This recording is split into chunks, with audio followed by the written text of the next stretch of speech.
Yeah, Chris, joining us now is Rachel Fiset, managing partner of Zweiback, Fiset and Coleman, to kind of break down this verdict for us, help people understand. Rachel, this case, I want to get right to this, the fact that so many people seem to have something to say about it, right? People have been following this all over the world. And I think right now a lot of people want to understand how this could be considered self-defense when the defendant was the only one who had a weapon, right? So first off, simply put, explain to us the definition of self-defense. So self-defense is acting in a way that meets the force that you subjectively think, and subjective is important, that you subjectively think needs to be met to save yourself. So in an instance where you are afraid that you are in imminent danger of being killed or seriously injured, you would be allowed to kill. That is how most state laws define self-defense. So keeping in mind that definition and the fact that this was, of course, deemed self-defense, I understand that a lot of the reasoning behind that decision was the fact that this was all very targeted, right around that specific altercation. Rittenhouse wasn't there openly firing at people. There were, as you said, potential threats around him, right? Can you kind of explain that scene to us, what all the details are around those potential threats for him?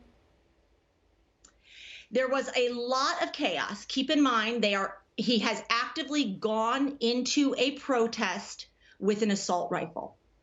And from there, he was chased and told an expletive by one of the protesters, and the protester threw a plastic bag at him.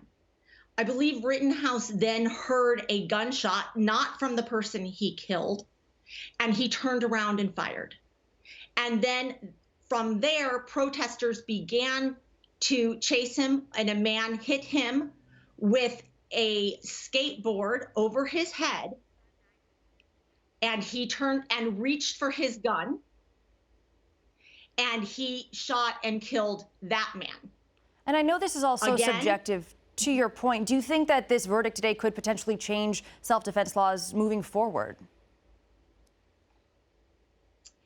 I don't think so. Again, self-defense laws are state by state. So what happens in states where there is looser gun control, open carry of assault rifle, that kind of thing, it's more likely that a self-defense can end in a death, in a shooting death, the way this has.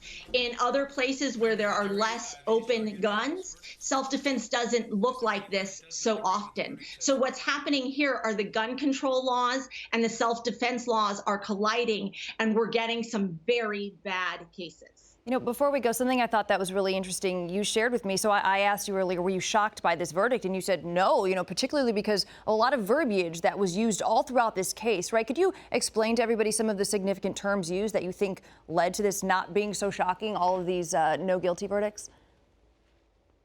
Well, I think a very big term, at the start of the case, was that the judge did not allow the prosecution to refer to the people that were killed as victims. He only let them call them looters and rioters, which is an extremely loaded way to refer to the victims. These people lost their lives.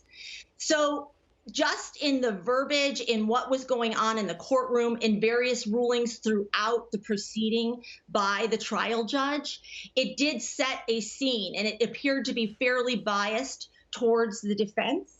No doubt the defense was able to show chaos, and frankly, the prosecution did not meet its burden to show that Kyle Rittenhouse did not believe he would be killed or gravely injured by these men in that chaos. Rachel, thank you so much to break down. I appreciate it. We want to get now some reaction because it's all everybody's talking about today. Thank you.